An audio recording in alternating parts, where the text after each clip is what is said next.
All right, President Joe Biden is under tremendous pressure right now to respond to a recent attack on U.S. soldiers that has left several dead and multitudes of them wounded in the Middle East. Meanwhile, here on the home front, we've got a crisis at the border of Texas, and this thing could get real ugly real fast. That's what we're going to talk about today.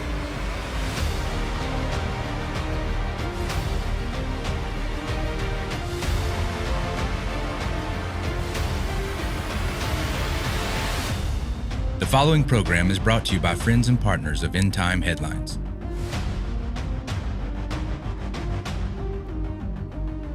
All right, what's going on, everybody? It is Monday, the 29th of January. We are about to wrap up the first month of the year of 2024, and boy, has it been a doozy, and is it becoming one as well.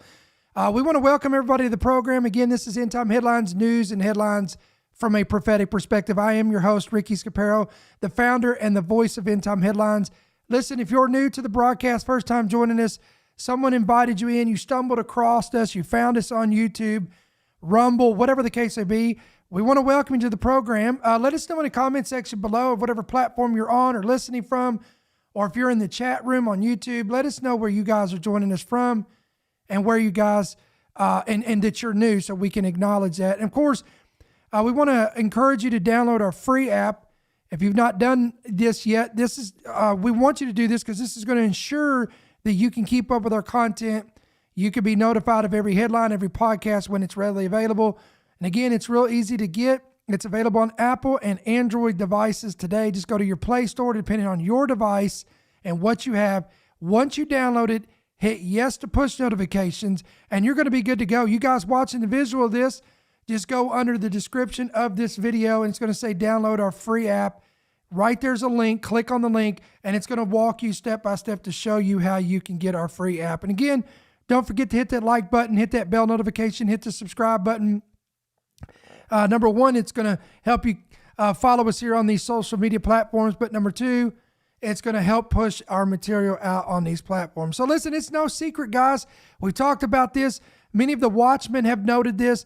There is a new film that is going to be released on the 12th of April of this year. So this spring, on April 12th, right in the same time frame, when we pointed this out on previous podcasts, right in the same time frame of Passover, a major feast on the Hebrew calendar, on April 12th, 2024, there is going to be the release of a movie called Civil War.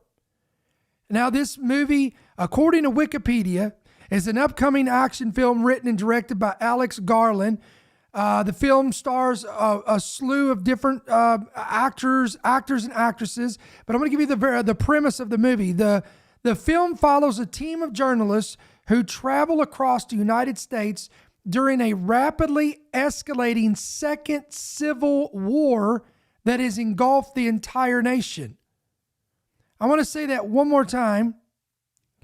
The premise, let me read this under the premise. I'll show you this. Again, we're looking at this from Wikipedia, so you can see what I'm looking at here.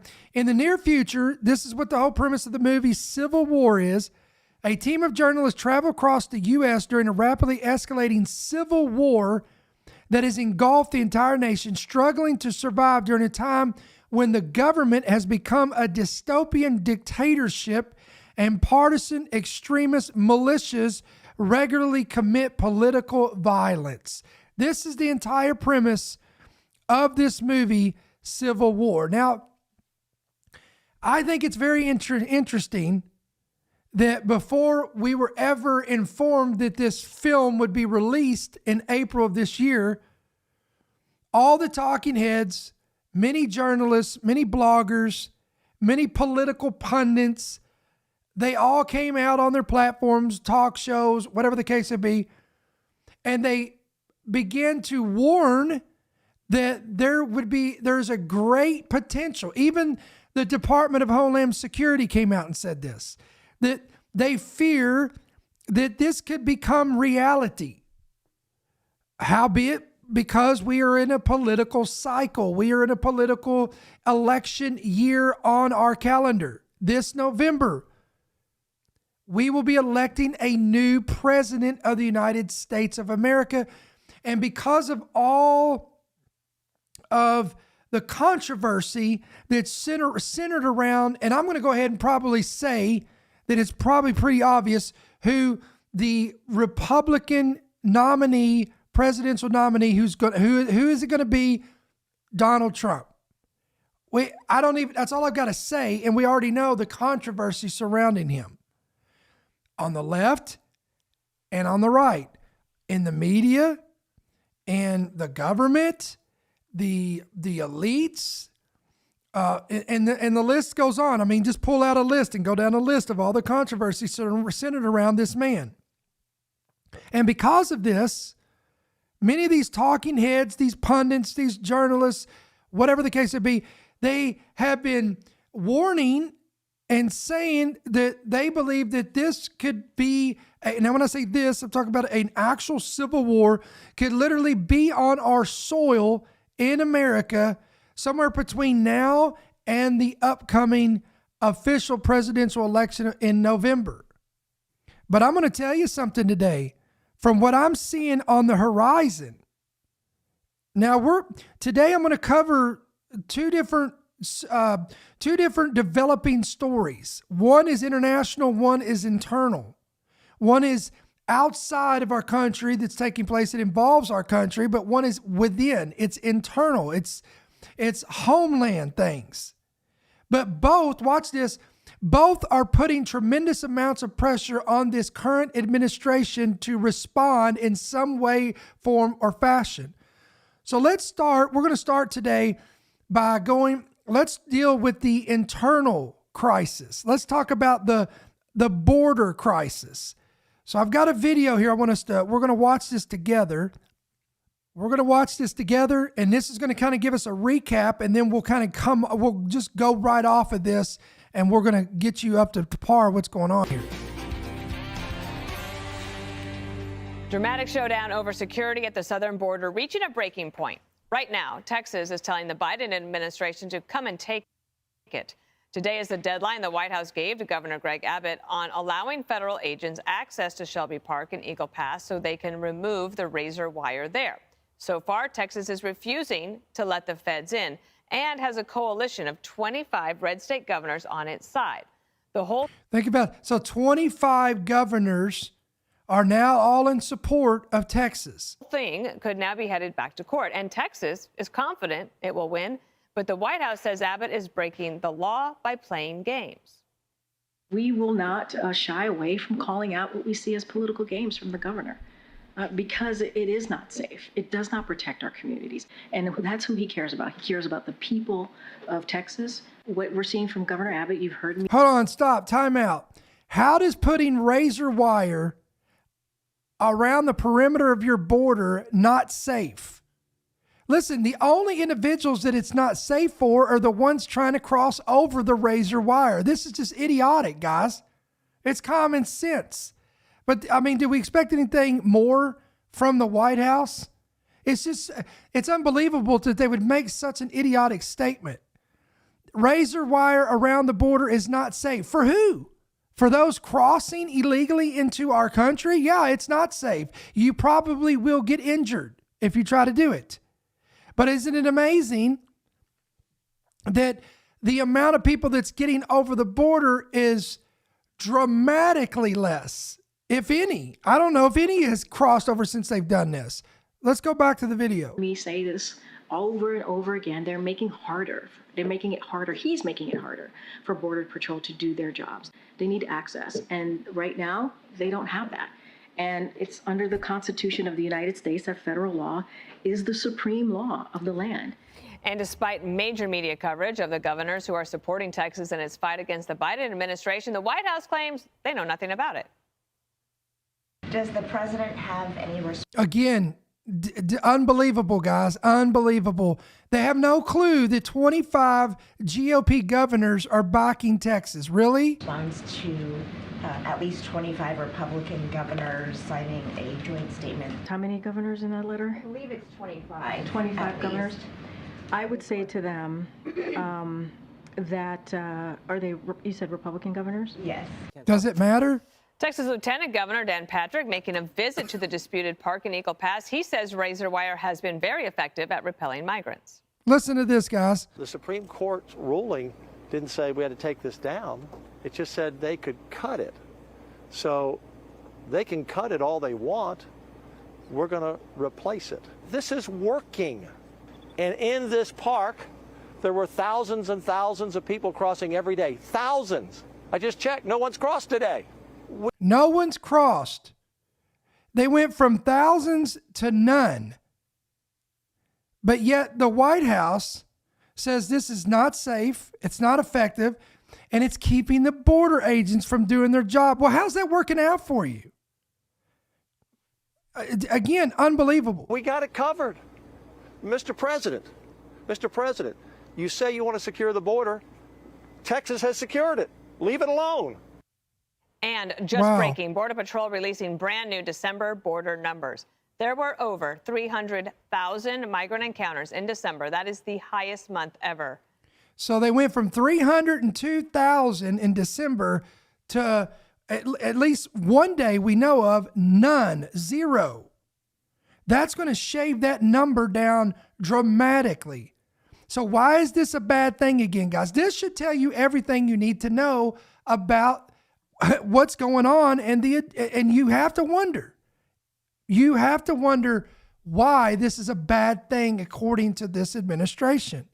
Recorded. So we're going to talk about all of And by the way, guys, I'm being facetious. I'm not stupid. Please don't email me, message me, comment, and tell me why it's a bad thing. I understand. I'm being facetious. I'm just letting you know that. this. Jesse, I imagine there's not many federal government employees who want to go and cut this razor wire. Well, Biden's Border Patrol agent said they're not going to do it. So everyone is aligned against Joe Biden. Wow, think about even the border agents are like, no, we're good. I know you want us down there and risk our lives. And it's not like we're, the numbers speak for themselves. It's not like we're very effective doing it. So if they want to put up the razor wire and make our job easier, we're good. It's like the White House is fussing about it, but the border agents are like, no, we're good. We're good with this. Except the cartels. The Biden administration blinked. They set a deadline today. They said, we're going to cut it down. You better let us in. And Texas said, no, you're not. And it looks like Texas won the Mexican standoff. Good for you, Texas. Texas Should continue to do this. Texas should lay down as much wire as they can and just dare the Biden administration to come cut it down. They should seize as many of these little migration choke points along the border as possible and just do the job that the administration refuses to do. You know who is really excited about today's developments? The Democrat mayors. Yeah. Because finally the border is being secured and they don't have to deal with the aftermath of all of this. Think about that. Think about that. The Biden administration has to answer for this question. Why are you collaborating with the drug cartels? Ask Binder.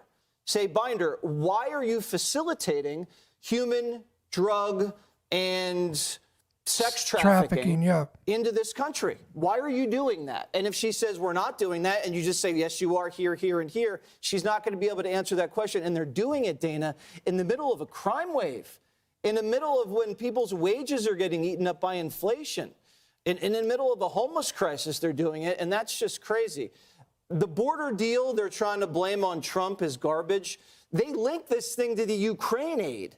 So all of a sudden, Chuck's cutting this half measure with a bunch of moderate Republicans, and what is the House Republican caucus supposed to do? Just bow down and say, oh, yeah, we'll take this, even though it doesn't build a wall or change asylum or do anything that we need to do to secure the border? Why should they go for that? They shouldn't. They should not. I can understand that point of view. Judge. Okay, so this could go back to the courts, but at this point, it does seem like Texas has the administration really in a bind, because who wants to go and watch the federal government cutting down the razor wire? Because there would be cameras there.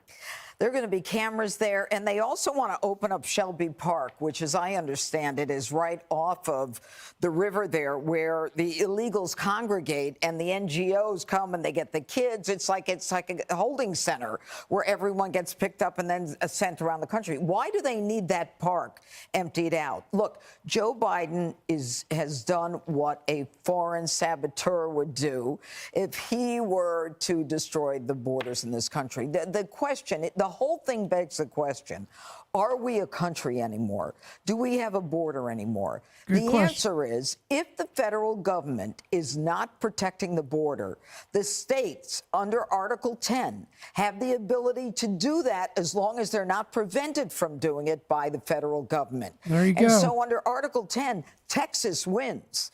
And if Joe Biden wants to continue to open this border, as Jesse said, working with the cartels, I've heard reports that the cartels actually have drones flying over our side of the border so they can check where Border Patrol is so they can send more people in. And by the way, drones are getting this administration in a lot of trouble. We're going to talk about that when we get to the international conflict here. It's like drones are getting all up in this current administration's business, and it's causing a lot of problems. And, you know, we're not in charge of the border. The cartels are. Joe Biden has done everything he possibly can to destroy the borders in this country. And look who's coming. And again, why? You have to ask yourself that. Why? They're mostly males. They're mostly middle-aged, younger males. And if you think this is bad, with these numbers coming out of from December, 300,000, that doesn't include the gotaways that we know about. How about the gotaways that we don't know about? Yep. And wait until this spring and summer. If they're worried about Donald Trump being elected, they're going to surge like crazy. And every state that's a true border state should protect its borders the way Texas is. Exactly. They should be taking note of what Texas is doing as a state, and that is saying we're done. They're fed up with it. This government's not going to protect us. They're not looking out for us. We're on our own. Oh, and this is all leading somewhere today, guys. Let me go back out here. Then you have the governor of Idaho. This is one of the 25 governors he stated that he is sending state police troopers to the Texas border and issues a proclamation. Again, according to the report, Governor Brad Little is sending 2 more teams of Idaho State Police troopers to the Texas-Mexico border, according to his office that announced this past Friday. The governor also issued a proclamation calling January, quote, Idaho stands with Texas in securing the nation's border month. This comes after Little announced in his 2024 State of the State address earlier this month that he would follow up on previous deployments.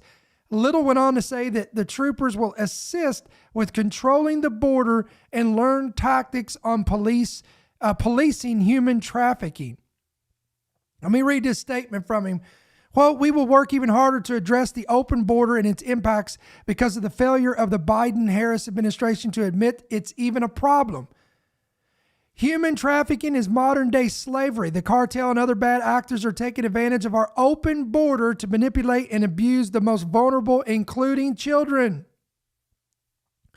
He went on to say that, quote, we stand in solidarity with our fellow Governor Greg Abbott and the state of Texas, and utilizing every tool and strategy, including razor wire fences, to secure the border.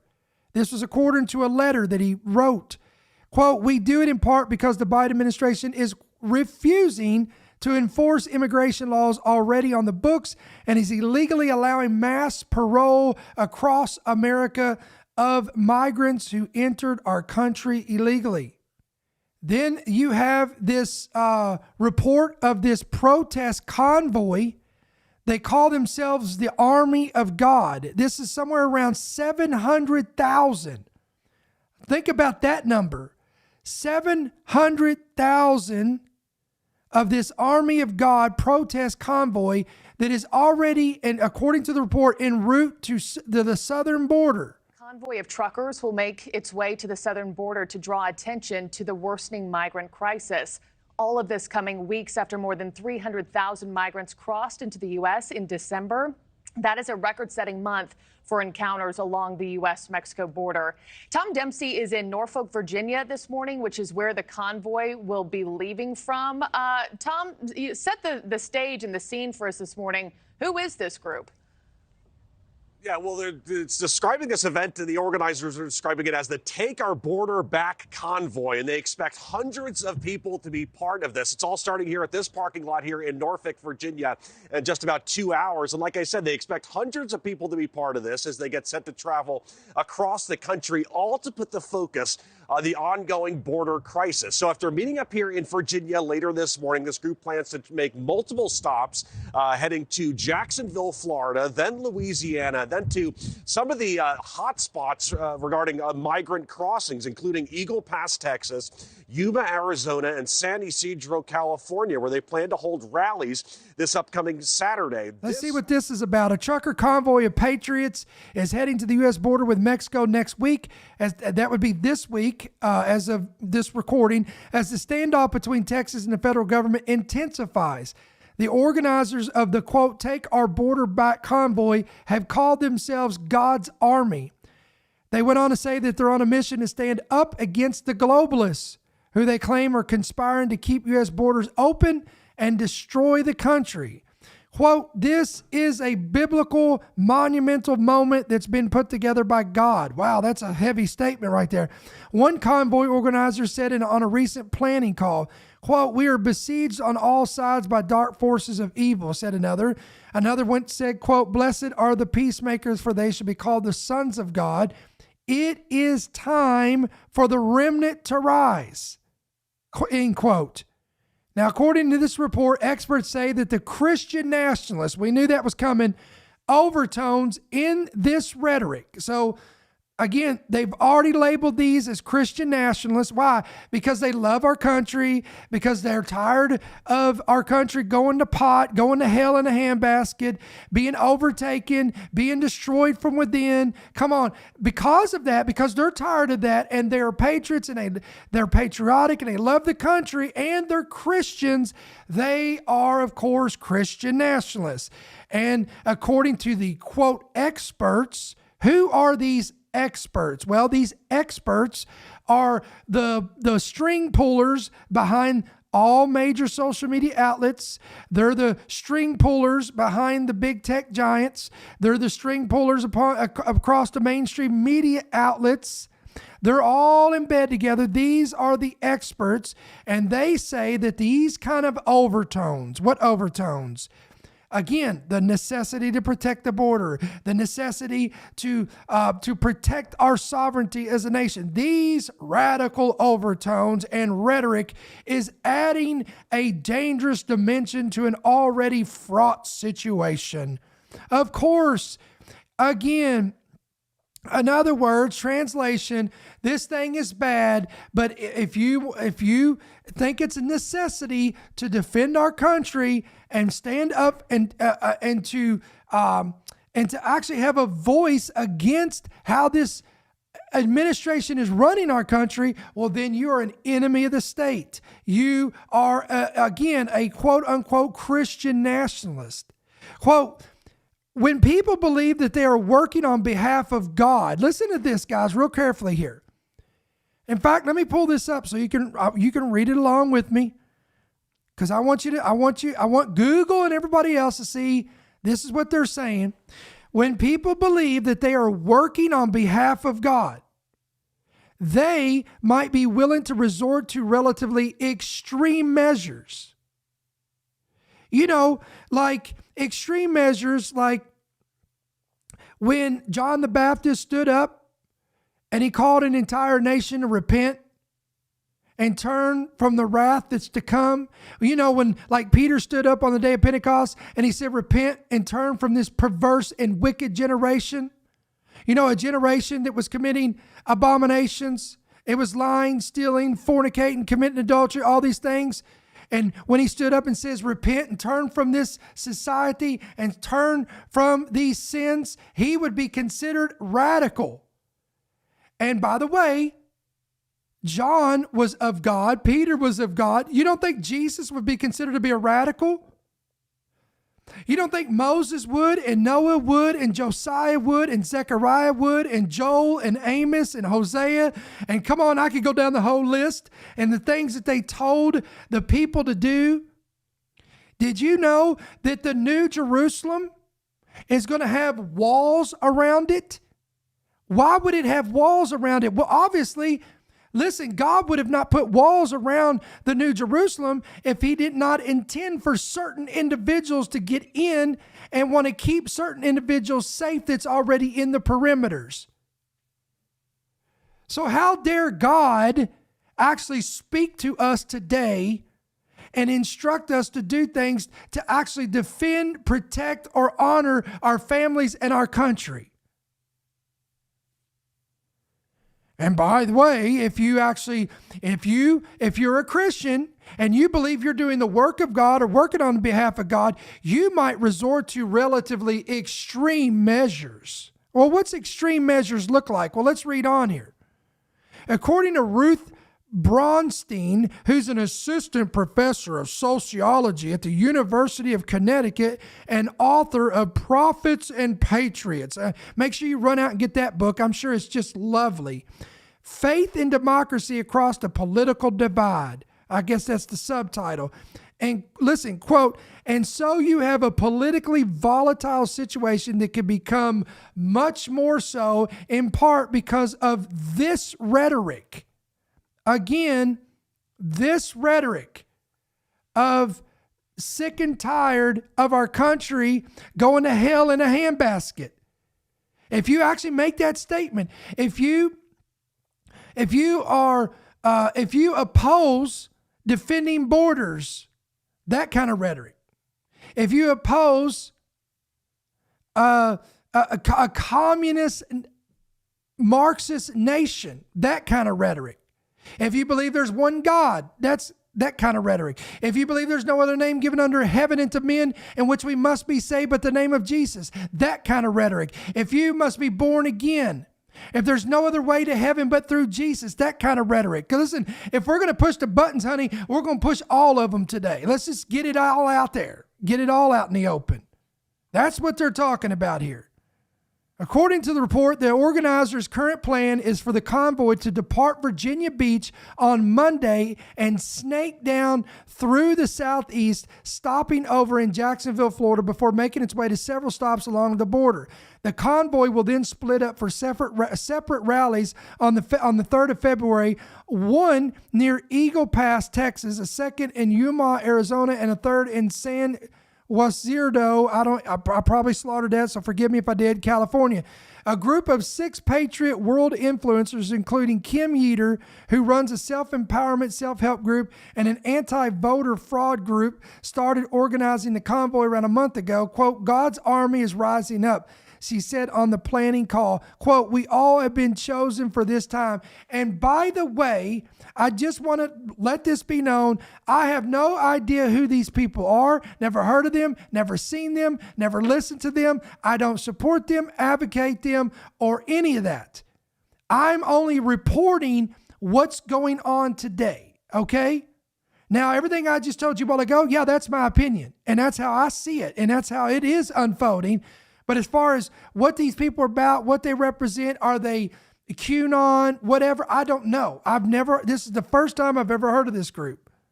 The convoy was originally intended to send a message to the Biden administration to secure our borders.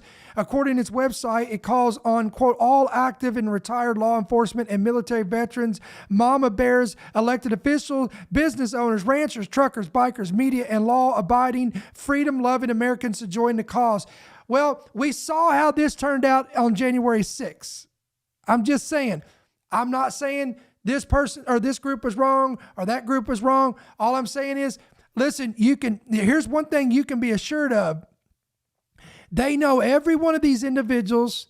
They know their names. They know their social securities. They know their home address. They know where they work. They know where to find them. And every one of them that shows up, don't think for a second that they're not being tracked and heavily monitored and surveillanced through the entire thing. Whatever happens, they're already on the list, friend. And by the way, I could see this. Now, this is I'm going to get into where I'm going with all this. All this was to build a foundation of where I'm going here. I could honestly see this spiraling out of control. Like, watch this. We could see a repeat here in the United States of what we saw in Canada up north. Our neighbors up north. Remember when there was a series of protests and blockades in Canada against the want mandates? You remember that? And restrictions? And they called themselves the Freedom Convoy. You remember this? This was back in early of 2022. The initial convoy movement was created to protest the ouchie ouch mandates for crossing the U.S. border.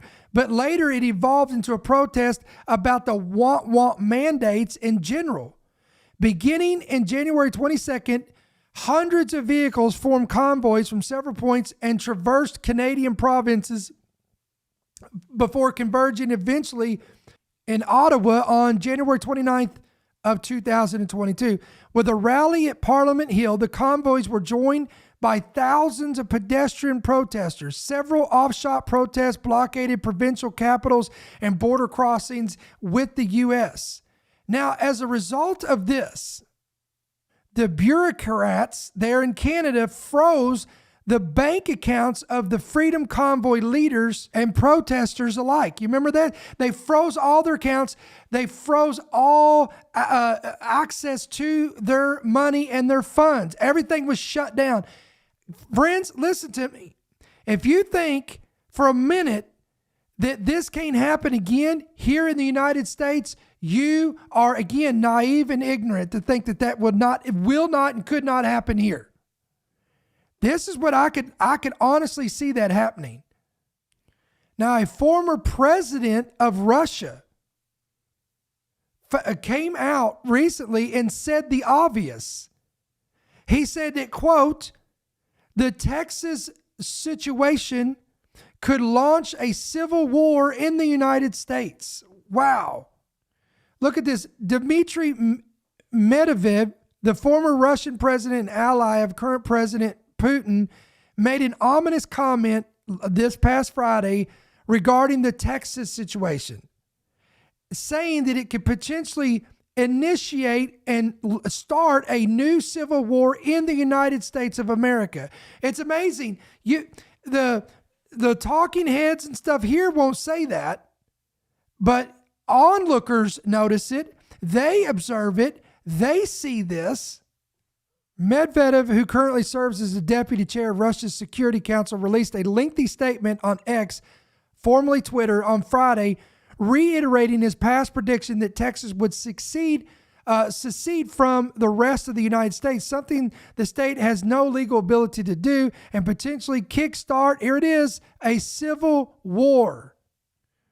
I want to read this. There are known cases in history when some states try to break away from the Union and form the Confederacy. The end result was the Civil War, which cost thousands upon thousands of lives. Either way, America can face an unsolvable constitutional crisis and for long fall into the abyss of a new, possibly even more destructive civil confrontation. And the Western world, its breath held, will be starting at the American mess in fear. Well, it's their problem anyway. Again, this was from former Russian president.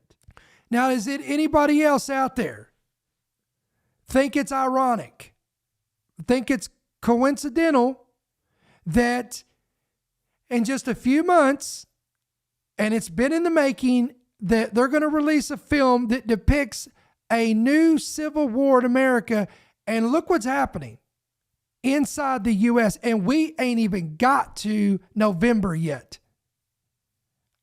Look, again, things that make you go, Either way, listen to me. All this is coming on the shoulders of President Joe Biden. What's he going to do? Where is he going to stand? How's he going to respond? It's going to be what's going to happen when 700,000 people, these quote unquote patriots convey onto the border of Texas. It's going to get, again, it's going to be real interesting to keep up on and see what this is going to do. Now, I want to move from homeland to international. Some new developments have taken place. Retired Lieutenant General Keith Kellogg is with us. He's a former national security advisor to Vice President Mike Pence, also a Fox News contributor. General Kellogg, this is very concerning, this new turn of events here. The commander-in-chief can't lay out his specific plans per se, but he has to take a serious and targeted response. So what might the... Stop. He has to. A serious and targeted response. So this is what we're going to talk about now. That, again, several U.S. troops were killed, multiple injuries. This is the most recent attack. Let's watch this. So what might the military reply, if you will, look like, and how many options do we have? Arthel, thanks for having me. Yeah, this is very, very significant. When you lose Americans, and there's 3 dead, at least 25 wounded that we know of, it is a significant escalation. Look, I go back to what President Trump said in his State of the Union in January of 2020, when he said very clearly, if you attack an American, your life is forfeit. Well, we've just had some Americans killed. And frankly, anybody who didn't see this coming in national security area is a fool. We knew it was going to happen with the amount of attacks that have been occurring. We were just dodging the bullet.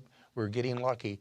And it was caused primarily because of our normalization of activities. It was like, well, it's kind of okay to attack forces in the Middle East. It's okay to shoot missiles in the ships in the Red Sea. It's okay for China to get involved with Iran and Saudi Arabia in conducting peace. Translation, our enemies know that they see our weakness. They see the weakness of our current leadership, and they are responding accordingly. We've kind of taken a step back. Now the president's hand, President Biden's hand, is forced. In just a few blocks from here, in the White House complex and the Situation Room, I'm sure they're thinking of what they have to do. They're going to have to do what Teddy Roosevelt said, our 26th president. He said, when you strike hard. And he was the one who said, speak softly, but carry a big stick. I do not believe, Arthel, they have got any option but to go into Iran and attack Iranian targets. As Trace... Look at this.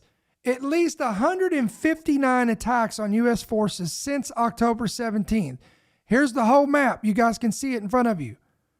Look at all, it's spread all through Syria, Israel, Gaza, Iraq, a border of Iran, all this. 159 attacks on U.S. forces. And now we have dead soldiers. I said just a minute ago, all of these attacks on American forces in the Middle East, be it Houthis, be it Hezbollah, be it anybody else, they're Iranian-backed. And this administration has pulled its punches, and it can't do that anymore. It has to make a hard strike. And here's the problem we've had with normalization, because when you normalize activities and kind of accept what's going on, now changing that dynamic is really hard. You can't just go tit for tat. You have to go up what's called the escalation ladder and make a significant strike, be it on people, be it on facilities, be it on troops on the field with the Iranians. Has to be something. The Pentagon is going to come up with options, and they're going to decide where they want to go. But my concern is this administration is going to take the hard option it needs to take and strike hard against the Iranians. Does that mean personnel? Sure. It could mean everything from going after Ismail Ghani, who's the current leader of the Quds Force, or even the Supreme Leader, Khamenei, or going after facilities that build the drones within Iran, take out their naval facilities. They're going to have to make those decisions. But if they don't strike hard, they're making a big mistake, and I believe we're going to see a repeat of this in the future. Now, as a response to this, Senator Minority Mitch McConnell called for, quote, serious crippling cost to Iran, not only on frontline terrorist proxies, but on the Iranian sponsors who wear American blood as a badge of honor. Senator Lindsey Graham said in a statement, the attacks the U.S. has carried out on Iranian proxies outside Iran will, quote, will not deter Iranian aggression, and called on strikes to target significance inside Iran. I want to read, this is Senator Tom Cotton of Arkansas, the only answer to these attacks must be devastating military retaliation against Iran's terrorist forces, both in Iran and across the Middle East. Senator John Cornyn said that, quote, he put on X, he just said, quote, target Tehran. Later, he specified that he wants the U.S. to strike Iran's Islamic Revolutionary Guard Corps and its Quds Force branch. Then there was this report from the Daily Mail. I want to read this.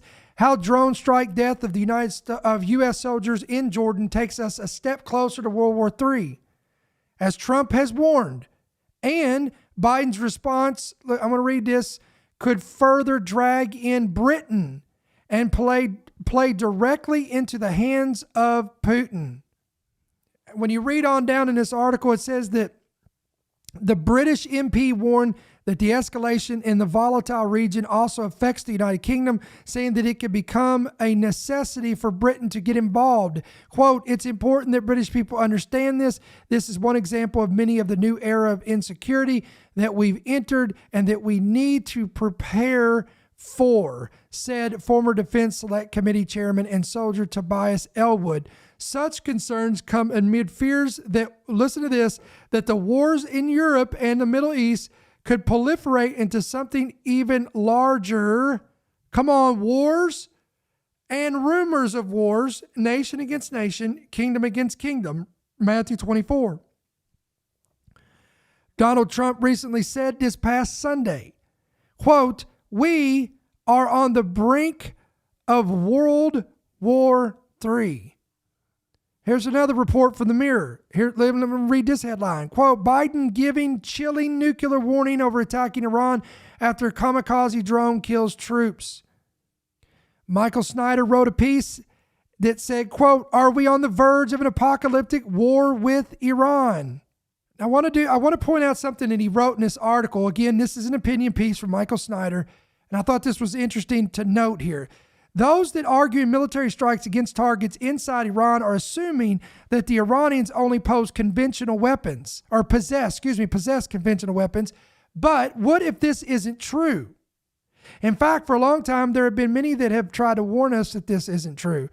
The Iranians are not showing us all their cards, and they have been preparing for this showdown for decades. According to Snyder, interestingly, the Iranians just launched 3 new satellites into space.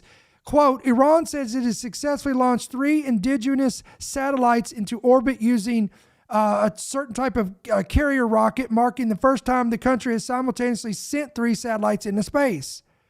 Now, again, I want to read on down here. It is believed that these satellites have been sent into orbit for the purpose of guiding ballistic missiles. Quote, we are so close to the unthinkable. Once missiles begin flying all over the region, the Middle East will never be the same again. Now, I thought this was, the timing of this was interesting to me. In the midst of all this, right? Again, what's going on internally, what's going on internationally, the Navy just came out and lowered their bar. Again, the standards of enlisting has just been lowered once again. Look at this. Let's check this out. According to a new report, the U.S. Navy will begin to enlist applicants who have not graduated from high school or even obtained a GED. Why? The service continues to struggle with recruiting goals. I'm going to say that again. The U.S. Navy is struggling so much in recruiting that they have lowered the standard to the point where you no longer have to have a high school diploma or even a GED. Now, remember, they also put out they were trying to appeal to transgenders.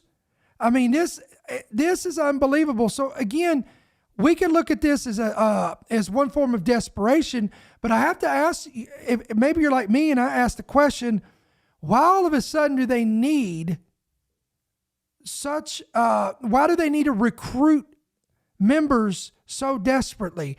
Listen, I believe that they know things that most of the general public don't know. They see things, they hear things, they're on the forefront. And if we're that close to a global war of this magnitude or even a civil war, what's it going to look like for America, guys? What is it going to look like for America? And I've pointed this out multiple times. Deuteronomy 28, Leviticus 26, it talks about one of the judgments of the Lord is his hand of favor being lifted off any nation that turns their back on him. And he says, when they do that, he will allow their enemies to triumph over them. He will bring the sword upon their land. He will allow their defenses to basically be lowered, be dropped, and they will be invaded. They'll be taken over. This is very concerning. Then you have this report, because we're still talking about Iran here. Top Israeli minister says the Iran is a legitimate target for missile strikes as fears grow of, here it is, an all-out war between the countries. So guys, we are talking about literally World War III here. When it says the countries, we're talking about Israel, Iran, Syria, Lebanon, Iraq, Turkey, Russia, Britain, the United States of America, and all of these players being involved. World War III, and a top Israeli minister says that Iran is a legitimate target. He called them the head of the serpent. And this thing is just, this thing is just spiraling out of control, and we are only in the first month of 2024. We haven't even gotten halfway through the year yet. And everything that Jesus said, guys, let me close with this. Anyone else find it intriguing that in Luke 21, Jesus himself says in verse 10, let me go up to verse 8. Asked him and said, what will be the signs of your coming? When will these things be? Verse 8. And he said, take heed that you do not be deceived, for many will come in my name, saying, I am he, and the time is drawn near. Therefore do not go after them. But, verse 9, when you hear of wars and commotions, how many believe we're hearing wars and commotions? Do not be terrified. Come on, there's your word. There's a word for you. Guys, over 365 times in the Bible, it says, do not fear. There is a do not fear for every single day of the year of the Gregorian calendar. He says you're going to hear of wars and commotions. Do not be terrified, for these things must come to pass first, but the end will not come immediately. I said just because you hear of wars and commotions, it doesn't mean the end is going to come immediately. That's what the Lord Jesus Christ said in verse 9 of Luke 21. Verse 10, and then he said to them, he elaborates on wars and commotions, and he says, nation will rise against nation. Come on, that's World War III. Kingdom against kingdom. And when you go to the original Greek of nation, it's ethnos, where we get ethnic group. So ethnic group against ethnic group, kingdom against kingdom. This again, you could literally say ethnos against ethnos, or we could say civil war and world war. And there will be, and isn't it interesting? He goes to verse 11 and says, there will be great earthquakes in various places and famines and pestilence, and there will be fearful sights and great signs from heaven. And I want to remind you and point out again, right now, in the midst of all the wars and commotions, and kingdom against kingdom, nation against nation, we are on the precipice of a solar eclipse that has not happened in 100 years of a cycle, by the way, that happened during, and the locality of where this is at mimics what happened back in 1811, 1812, where there was a series of, again, great earthquakes, megaquakes that took place on an imaginary fault line. You've got a massive comet coming through, a Horn comet, that was traced all the way back to the time of the war between America and Britain. All this, we've covered all this in these other podcasts. If you guys are new to our channel, go back and watch our archive messages. We talked about all this. So it's interesting to me. Wars, commotions, and then in the heavens, great and fearful sights from heaven. Friends, what am I talking about? I'm talking about Luke 21:28. Jesus said, when you begin to see all these things coming to pass, look up and lift up your heads, for your redemption is surely drawing near. Listen, endtimeheadlines.org, endtimeheadlines.com. Please Be sure to bookmark our website, download our free app, again available on Apple and Android devices, absolutely free today for your convenience to keep up with our ministry. Download it today, hit yes to push notifications. You're going to be good to go. Guys, don't forget to hit that like button, hit that share button, that bell notification. And as always, guys, we want to encourage you, if you've not prayed about becoming a monthly partner, listen, with your generous support, you help us continue to do what we do week after week after week. Please don't go anywhere. We've got some announcements, by the way. But if you would like to become or know more about becoming a partner, you could do that 2 different ways. You can give electronically through the app. That's the easiest way, or go to the main website.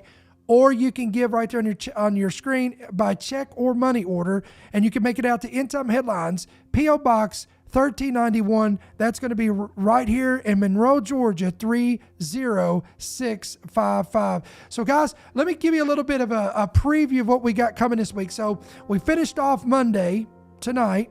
Tomorrow, we're going to be back on here, Lord willing, 7 p.m. Central, 8 p.m. Eastern, and we've got an equipping message. We're not going to do prophecy. We're going to equip the church. We're going to equip the saints. We're going to equip the body of Christ. So if you love equipping, teaching messages, you're going to love tomorrow night. I've got a word I got into my devotional that I want to share with you. Then we're going to take a break on Wednesday night, as we always do. And then we'll be back on here on Thursday night and Friday night, 7 p.m. Central, 8 p.m. Eastern, again, Lord willing. And either Thursday or Friday, I'm going to give you an update on the red heifers. Remember that? We talked about that. There's a lot of chatter on that. We've got some more new updates on that. We're going to share with you with that coming up this week. And then we've got another word of equipping and encouraging. So we got 2 kind of prophetic messages or updates, and then we've got 2 equipping messages. So we're going to really try to bring a balanced approach to this week of podcasting. So we've got a full week lineup. We'll take a break on Wednesday, but we got tomorrow night, Thursday night, and Friday night. So we're going to sign off for tonight. Again, we love you guys. We appreciate you guys. Thank you for your prayers, your partnership, your support, all of this. Again, we could not do what we do without your support and your prayers. So we love you. We appreciate you. Thank you for joining us tonight. We're going to sign off for tonight. We'll be right back here tomorrow night, 7 p.m. Central, 8 p.m. Eastern. Until then, may the Lord bless you, may He keep you, and may His countenance shine upon you. We'll see you soon. Thank you for listening to the End Time Headlines podcast. We pray that you've been blessed and equipped by today's message. For more information about how you can help partner with our ministry, please visit endtimeheadlines.org.